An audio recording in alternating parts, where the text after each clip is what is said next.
Devemos ter feito na nossa história. Obrigado, Sueli. Sueli, você controla o tempo para mim, por favor? Eu tinha me inscrito, depois avisa.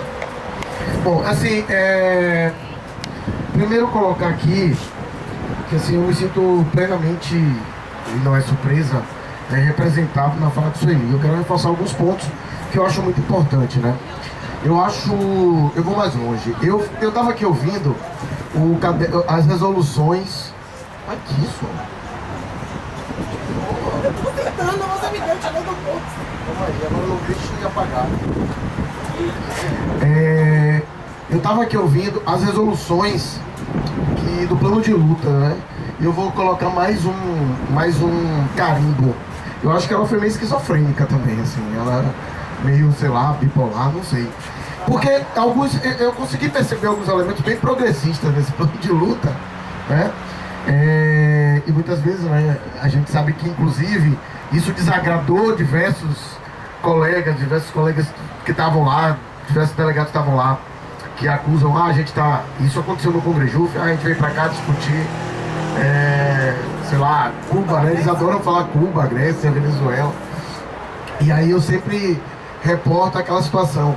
É impressionante que depois de uma campanha dessa, que a gente percebe o quão implicado nós estamos em relação à economia mundial, ao plano que existe, em relação ao avanço do neoliberalismo, as implicações que isso tem tido dentro da nossa carreira em particular, a gente continue achando que de fato nós somos ilhas e que nós não devemos fazer análise de conjuntura para entender dentro da correlação de força, dentro que existe, o que é possível e como é possível avançar, né?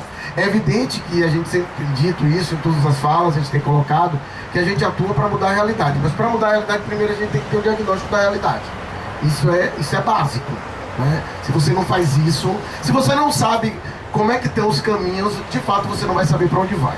Então, embora eu veja de fato algumas coisas muito boas nas resoluções que foram colocadas, eu vou somar um coro aqui para a Sueli e dizer que para mim ela foi uma das piores plenárias da federação, tá? E aí, dentro de uma onda em que a gente viu o aumento das terceirizações, que a gente viu o esvaziamento das carreiras, etc., perceber primeiro que assim, o que o governo e o STF quer, eu também sei. E aí tem uma fala lá do camarada Demerson lá de São Paulo, que ele estava na mesa da plenária, que ele foi muito feliz, que ele diz o seguinte: olha, eu sou do tempo em que eu sabia o que o STF queria. E se a gente não concorda, a gente não tem que aceitar, a gente tem que mobilizar a categoria e botar na ponta do STF para dizer isso eu não quero. Então o argumento de que o STF quer isso, para mim, o que o STF e o governo quer, o STF e o governo querem congelamento. E aí? A gente aceita congelamento? Então eu acho que de fato, no momento que a gente vota pelo esvaziamento da carreira, a gente está indo num caminho muito complicado, tá? Eu queria dizer o seguinte: não acho que seja uma assembleia para isso. Eu acho que inclusive o assunto está vencido, não tem muito para discutir, embora a gente tenha um congresso.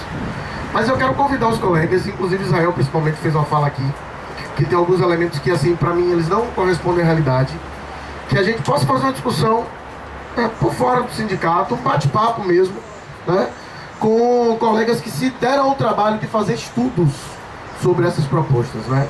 Então eu, Sueli, Linde, Jair, a gente tem aí um acumulado, né, que permite a gente apresentar para vocês algumas coisas, algumas conclusões. E eu quero já fazer um convite aqui, em algum momento a gente sentar para poder fazer esse debate, tá? Mas me preocupa muito, muito mesmo, o debate mesmo, um direito a uma pessoa falar, outra falar, apresentar, gerar uma síntese, né, dentro de um processo dialético e não impositivo. Mas assim, enfim, ainda acredito nessas coisas. Então eu acho que é importante a gente registrar aqui. Eu acho que dois elementos para mim são fundamentais, que mostram, primeiro, a incapacidade da gente conseguir concluir um processo de síntese. Não é nem a resolução, eu acho que é concluir o processo de síntese e ser sim um processo de maioria esmaga a minoria, sem possibilidade de diálogo, né? Inclusive com constrangimento de uma delegada, né? Então na última assembleia lá na JF, eu usei 3 minutos de minha fala para fazer uma defesa de Lindinalva, porque o constrangimento que ela estava sendo submetida por um colega que se sentia que foi eleito para o Comando Nacional de Greve, que não se deu o trabalho de aparecer no Comando Nacional de Greve, para qual foi eleito, e que se sente no direito de constranger uma colega pela posição de voto dela, realmente é lamentável. Então, a incapacidade de diálogo e a incapacidade e o fato da gente estar agora dizendo que de fato a gente quer que a carreira seja bico. Tem um tempo atrás que a gente discutia isso, né? Então eu vou concluir mesmo. Eu acho que esse posicionamento de fracionamento que existe hoje na categoria, ele vai cobrar um preço, tá?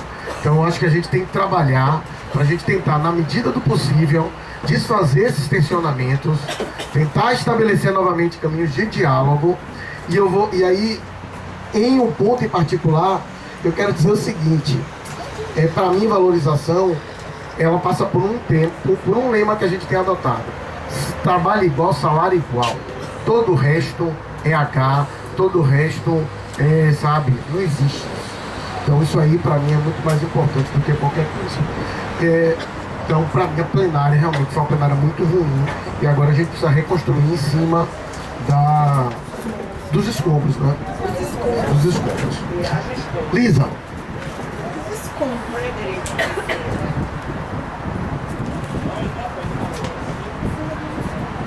Eu lhe adoro, Israel, mas eu vou discordar de você o tempo inteiro, viu? Você é técnica. Eu sou técnica, exatamente. Eu também sou. Antes do debate dos técnicos, há uns 3 anos, quase 4 anos atrás, nós começamos a estudar a questão da valorização da carreira. Nós, pouquíssimas pessoas, eu estava nesse grupo, na época. Isso depois foi suspenso porque veio greve, né? E depois surgiu o movimento de valorização dos técnicos. Eu vou discordar porque vou usar a fala de Israel e de Sul. Na fala de Israel, ele fala sobre outras carreiras que conseguiram fazer com que o técnico tivesse um nível superior. Na fala de Israel, ele fala: o técnico antigamente tinha 25% de diferença salarial e hoje 50%. Na época que nós estávamos estudando isso, o Fred estava no grupo também, nós percebemos que as carreiras que fizeram conversão de técnico para nível superior, elas não conseguiram, junto com a conversão do nível superior, a devida compensação de remuneração. Isso significa que o TTN e o AFTN, que existia no passado, né? Então o TTN virou auditor, mas era um auditor diferenciado. Ele passou a receber até menos do que quando ele era técnico do Tesouro Nacional. Então essa era uma preocupação do estudo à época, porque o movimento de valorização dos técnicos, ele veio com uma característica religiosa, eu diria. Religiosa no sentido fanático, no sentido que a gente chama aqui no Brasil, brincando, de xiita. Porque todas as pessoas, os grandes defensores do movimento de valorização dos técnicos, eles associam a melhoria do nível superior, mudar de nível superior, como se isso automaticamente trouxesse remuneração. Então não existiu, até onde eu acompanhei, nenhum momento ponderação de que valorização para nível superior não significa dinheiro, significa mais trabalho e mais responsabilidade. E que nos estudos anteriores, todas as pessoas que passaram por isso tiveram menos dinheiro e mais trabalho. Então, por isso, eu tinha muito medo do movimento de valorização dos técnicos, da forma que estava sendo conduzido. Eu agora só posso lamentar, já que isso foi levado de uma forma, como disse Su, de tratorar as pessoas. Porque nesse movimento, já que isso não foi ponderado, só se pensa nisso. Quem é técnico pensa assim: olha, isso para mim vai significar aumento salarial. Pode não ser. Existe uma chance muito grande de não ser. Então, como as pessoas não estudaram isso e não ponderaram isso, elas podem estar agora levando a carreira de técnicos para o buraco. Até porque eu estive com uma assessora do ministro do Planejamento, que estava passeando aqui em Salvador, e conhecida de uns amigos, ela fez assim: olha, o problema de vocês, eu já falei com o ministro, acaba com essa carreira de nível médio de vocês, bota todo mundo para ser analista, como a gente está fazendo no executivo. E aí a gente diminui o problema. Não tem mais concurso para nível médio no executivo. Então, para mim, nós, servidores, principalmente nós, técnicos, e aí estou eu também, estamos levando nossa carreira para um buraco. Nós estamos extinguindo a carreira como extinguimos a carreira de auxiliar judiciário. Não existe essa carreira mais. A carreira de 78%, que o povo diz que ia ter um aumento, né, do nosso PL, essa carreira não existe mais. A carreira dos técnicos corre esse risco. Também discordo de não analisar a conjuntura política, porque eu acho realmente que a valorização da carreira como um todo, essa sim, que era o estudo que se fazia à época, antes desse movimento tão emotivo, tão irracional, era um sentido de um estudo que valorizasse o judiciário como um todo. Da forma que nós estamos indo, realmente estamos fragmentando o judiciário. Há o que ser feito? Não sei, acho que não. Já passou. Talvez, quem sabe, alguém possa no futuro parar um pouco e pensar o que está sendo colocado. Obrigado, Luísa Linde. Oi, gente. De novo, eu também sou técnico judiciário, tá? E tô na luta há 500 anos, é bom que isso fique claro. Velho, vou lembrar uma coisa que Demerson, que foi um dos palestrantes que estava fazendo, se colocando contrária à questão do nível superior como medida extrema, imediata, ele fala em um determinado momento, ele diz o seguinte, que só o tempo dirá se essa foi uma medida acertada ou não, mas que de antemão, ele como estudioso, o cara que ele é colega da categoria, né, como pessoa que estuda a carreira, talvez daqui a algum tempo a gente estivesse lutando para converter o cargo de técnico em nível médio. Ele fez foi meio brincadeira, mas assim, eu acho que isso de algum modo fala da incógnita que paira nesse momento acerca dos rumos que o cargo de técnico judiciário poderá tomar. A gente pode listar uma série de indagações que a gente deveria ter pensado antes. E assim, a gente até tentou, às sextas-feiras, a gente fazia parte de um grupo de estudo que se reunia na sala da COED, né, aqui embaixo. A gente se reunia todas as sextas-feiras, às 9 horas, eu, Fred, Sueli, Jair, Alba, Lisa... Tinha várias pessoas que eu posso estar esquecendo de alguém. E a gente empacou quando chegou em algumas atribuições, mas mesmo assim, a gente chegou a fazer um levantamento, fazer um relatório com as dificuldades que a gente tinha encontrado nessa discussão com relação à carreira. E não foi uma coisa fácil. Na greve de 2014, foi quando teve o boom a gente estava no momento de mobilização e aí a coisa veio com toda a força. Ah não, nível superior para técnico, nível superior para técnico. Mesmo eu sendo técnico, Sueli, Fátima, que éramos a maioria na diretoria do PRE, mesmo nós pertencendo ao cargo de técnico, a gente tinha as nossas ponderações. E aí o que se fez? Na pressa, marcou-se uma Assembleia Geral na Justiça Federal para discutir a questão do nível superior para técnico. Hoje nós somos acusados de que nós não participamos da discussão, mas não é assim. Nós começamos a discussão. E no momento em que houve a Assembleia na Justiça Federal, estávamos, eu, Fred, Sueli, envolvidos todos com a atividade da eleição. Eu estava dando carga e urna lá no CAT, Fred e Sueli estavam fazendo simulado para pontos de transmissão. Concluir? Não, eu estava preso. Estava preso, então assim, não foi que nós não participamos por negligência, porque isso foi dito contra mim na Assembleia da Justiça Federal. Ah, que não participou da discussão, muito pelo contrário. Nós fomos o grupo que iniciou a discussão. Agora sim, com relação aos questionamentos, eu acho assim que várias pessoas já falaram aqui o que pode nos reservar o futuro. A gente não sabe, mas eu acho que de algum modo a gente fortaleceu a volta das carreiras exclusivas. Por outro lado ainda, muita gente que entrou aqui com nível médio, fechou uma porta para que outras pessoas possam entrar com nível médio. E as pessoas dizem, mas não entra mais com nível médio não, porque tem que estudar muito. Gente, pode acontecer. Fechamos outra porta para os negros, não é? Nós já somos uma categoria mais para branquinho do que para negro, pelo menos aparentemente, né? Já que nós somos misturados, mas fechamos uma porta para o negro, mais uma porta fechada. Então assim, eu acho assim que a gente tem uma série de desdobramentos, tem uma série de coisas que a gente poderia listar. Infelizmente é tarde, a Inês é morta, é aguardar o encaminhamento disso. Obrigada. Obrigado, Lindy. Tem mais alguém para falar sobre esse tema, pessoal? Não, então eu vou passar. Pronto, Sumaia.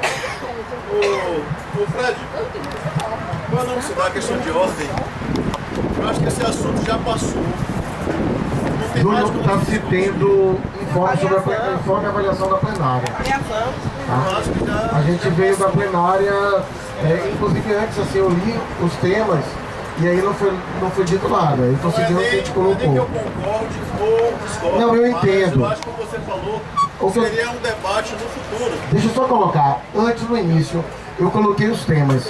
E um dos temas era a avaliação da plenária. Nós temos uma delegada da plenária que deu um informe sobre a plenária. E aí a gente está avaliando o informe dela. Tá? Então, eu posso até tentar suspender. Mas eu acho assim, tem sumar escrita, não faz sentido. Tá? Por favor. Gente, eu relutei tanto para vir para aqui falar. Agora quer caçar para Mas, inclusive porque a abordagem que eu ia dar não era o que aconteceu na plenária, era exatamente em cima do que Lindy falou. Quando a gente fala sobre isso, essa valorização, eu sou super a favor. Acho que tem que ter. Agora, minha preocupação é o fechar a porta. Quantos de nossos colegas, quantos de nós entramos aqui ou em qualquer outro setor público sem concluir a universidade? Ou outros até sem ter iniciado? A gente está em que país? É um país que todos têm oportunidade de nível superior? Isso é verdade? Aí o sistema público vai ter a iniciativa de tirar a oportunidade de quem já não tem oportunidade? Isso me incomoda demais. Eu acho que existem várias formas de valorizar o técnico, de valorizar quem tem nível superior, de diminuir as diferenças. Inclusive, eu não acho que essa diminuição de diferença deve ser nas atribuições, não. Porque eu acho que os técnicos não são aqueles que vão bater carimbo, porque eles têm capacidade de muito mais. Tanto quanto todos que estão aqui. E capacidade a gente adquire e aprendizado a gente conquista. Então, a diferença de atribuições para mim não é a maior vantagem. E eu acho que tem que ser feito avaliação, valorização de carreira e tudo. Agora, a gente está onde para dizer que uma pessoa que não tem nível superior, porque todos não têm nível superior porque não quiseram ter ou porque não puderam ter? A gente vai dizer para todo o nosso povo que você não entra aqui, que é exclusivo daqueles que já tiveram mais oportunidade do que você. Obrigado, Sumar. Não relute tanto falar não, foi tão bom o que você disse. Mais alguém sobre esse tema, gente? Então, vamos passar para o próximo, que é justamente mobilização de dobramento da greve. Né? Sueli, você quer começar com um pequeno informe sobre isso? Eu acho que você pode colocar as duas coisas e a gente começar a discutir as duas coisas. Vamos lá. Sobre mobilização, mais uma vez, amanhã é terça-feira, atividade no aeroporto, paralisação. A gente está precisando que mais colegas compareçam à atividade. Eu lembro que quando a gente começou a discutir a possibilidade de saída da greve, a grande preocupação dos colegas aqui no DEM era como é que a gente vai sair da greve, como é que a gente mantém a mobilização. Era uma grande preocupação, para a gente definir atividade, para a gente se encontrar sempre, porque fora da greve fica mais difícil mobilizar, e a gente reconheceu isso. mas e disse que a responsabilidade é de cada um de nós. Sair da greve aumenta a nossa responsabilidade, porque realmente é mais difícil, porque eu já estou trabalhando, eu já estou num ritmo, e tem prazo que eu estou cumprindo no meu trabalho, e aí eu tenho que levantar. Muitas vezes a nossa defesa é a gente precisa entrar em greve, porque esses apagões não cumprem, né? Porque no outro dia a gente tem que estar aqui, botar tudo em ordem e tal. Mas infelizmente, por conta da questão nacional, que a greve não se sustentava, porque a gente tinha ainda muito tempo pela frente, não se sabia muito tempo mais, e ainda não sabemos, para a gente conseguir o que realmente queremos. Então, assim, a responsabilidade aumenta muito. E aí, meu chamado é que a gente pegue essa responsabilidade, assuma. A gente precisa realmente parar as atividades, ir para o aeroporto, fazer número e continuar mostrando os parlamentares que a gente ainda não desistiu. Inclusive, essa semana, na terça-feira passada, Daniel Almeida passou a fazer, né? Nenhuma novidade, nenhum cenário. Até a presença de vocês aqui no aeroporto é rotineira. Mas estão esperando que a gente esteja lá. Então a gente precisa ampliar esse número. Então amanhã, mais uma vez, vamos estar lá no aeroporto com o carro do sindicato saindo daqui às 6h30 e 9 horas, rumo ao aeroporto, voltando de lá às 12h, 14h30. Em relação aos desdobramentos, o que a gente tem para trazer é o seguinte. Quando a gente definiu a saída da greve, a gente definiu isso no dia 2 de outubro, uma sexta-feira. Na segunda-feira, nós suspendemos a greve no dia 2, mas com retorno na quinta-feira, dia 8. No dia 5, que foi no domingo, no dia 5 foi segunda-feira, nós temos entrado no ofício informando que a greve tinha sido suspensa, que retornaríamos à atividade no dia 8 e pedindo que com a maior brevidade a administração chamasse reunião da mesa de negociação para discutir a compensação da greve, né? Os dias de greve, os dias parados. Até hoje nós não obtivemos resposta. Nós não temos resposta a esse pedido. Inicialmente o presidente não estava vindo aqui ao tribunal, acho que eles estavam meio que no recesso, aí retornaram no dia 15, que foi a sessão que as meninas da taquigrafia retornaram, nós fomos e tal, ele estava de volta. Aí o processo deu andada, saiu da presidência, foi para a Seref, para a Seref anotar lá que a greve estava terminando naquele dia e tal. Pronto. Na semana seguinte, nós estávamos no aeroporto, o André embarcou para uma viagem, então a gente imaginou, bem, não vamos marcar essa semana porque o diretor não está aí, provavelmente não vai marcar. E até hoje a reunião não aconteceu, eles não chamaram nenhuma reunião da mesa. E além disso, da chamada da reunião da mesa para discutir, aí nós pretendíamos discutir na mesa de negociação, que é onde deve ser discutido, as duas greves. Porque lembra que a gente tem ainda a penalidade da greve de 2014, e que nós, antes da mobilização de 2015, nós demos entrada no documento informando a administração que estávamos novamente entrando em processo de mobilização e que pedíamos a suspensão do prazo que tinha sido definido até 31 de agosto desse ano para compensar a greve de 2014. Isso rolou durante toda a greve, nós entramos em greve no dia 16 de junho, e aí rolou, quando chegou lá para setembro, acho que pelo mês de setembro, a administração respondeu finalmente dizendo, olha, o pedido de suspensão do prazo eu indefino. E defino um novo prazo que era 31 de outubro.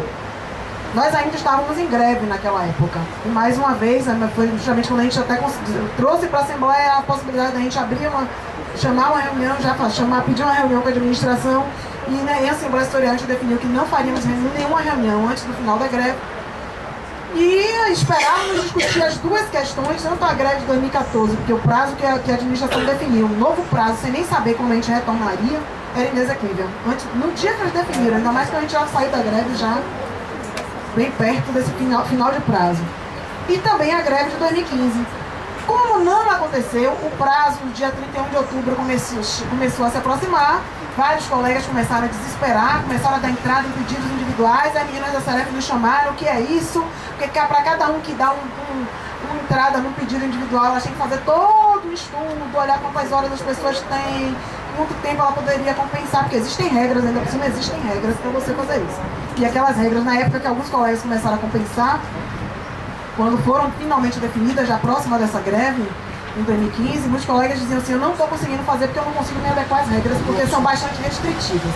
Então, assim, e quando chegou e o prazo estava chegando e a gente não tinha reunião marcada, nós demos entrada num expediente solicitando à administração mais uma vez que chame uma reunião da mesa de negociação para a gente discutir esse prazo, porque ele é inexequível, o prazo passou, a gente não tinha como compensar. Ou isso aí, Fred pode explicar melhor, que subsidiariamente a gente pedia que assim, o prazo foi ampliado para os colegas que entraram individualmente, então teria que ser dado o mesmo pedido, o mesmo tratamento do pedido que o sindicato estava fazendo. Não obtivemos resposta também nesse documento, então estamos sem notícias sobre negociação. Ok, eu posso complementar rapidinho então. Vou complementar o seguinte. Bom, esse pedido que nós fizemos, a gente consultou o advogado do sindicato e a gente fez um pedido de suspensão desses prazos. Qual é o grande problema para mim hoje em relação a isso? É que nós estamos num processo ainda que a gente tem paralisações, 4 paralisações dentro do mês, certo? Pela forma como atualmente é computado o ponto, qualquer compensação que você faça agora, mesmo que você resolva, não, eu vou fazer a do greve do ano passado. Se eu faço agora dentro do mês, essas horas elas são usadas para compensar as paralisações que estão acontecendo. Tá? Então, assim, é impossível. Né? Então a gente fez esse pedido, o que a gente colocou foi que fosse suspenso e instalada a mesa de negociação. E de forma subsidiária, caso na improvável hipótese de isso ser deferido, a gente estava pedindo que, por um princípio de isonomia, também fosse estendido os prazos, como tem sido estendido para os outros colegas. Tá? E ainda tem um terceiro pedido subsidiário, que é na mais improvável hipótese ainda, disso também não ser deferido, que se acatasse aquilo como recurso administrativo, que portanto fosse levado para o pleno, que é a instância competente para administrativamente rever em caráter de recurso o ato da presidência. Estamos aguardando pacientemente, como sempre. Então, esse é o ponto fundamental. Outra coisa que eu acho muito importante é o seguinte: 16. Tá? 16 a gente tem uma... 16 ou 17? 17. Pronto. Ótimo. 17, nós temos uma previsão, uma expectativa de sessão do Congresso Nacional. Tá? Pois é, mas assim, disseram que ia ter, depois disseram que não ia ter, porque tem um evento do PMDB na mesma data, mas hoje algumas fontes confirmam a intenção de que se tenha. O que acontece? A federação ainda não saiu com nenhuma resolução no sentido de convocar caravana e ato nesse dia. Tá? Eu acho que a gente tem que se preparar para um ato nacional nesse dia. Eu acho que na verdade a gente já está atrasado, e mesmo que a gente saia hoje com o pedido de ato nacional, já vai ser mais esvaziado do que... Pois é, eu também acho que é grande a probabilidade de não ter. Mas, sim... O que eu quero dizer com isso? Eu acho que a gente tem que se preparar para a situação que tem que acontecer. E eu acho que cabe um ato. Uma avaliação minha que cabe um ato nacional. É uma avaliação, inclusive, minha, não discuti nem com o pessoal. É uma avaliação bem individual mesmo. Com toda a dificuldade que eu acho em garantir. Por isso que eu acho que amanhã a tarefa fundamental da gente no aeroporto é levar um número bom de pessoas para tentar pressionar os parlamentares no sentido de garantir essa sessão do Congresso. Tá? Eu acho que a gente precisa de um desfecho.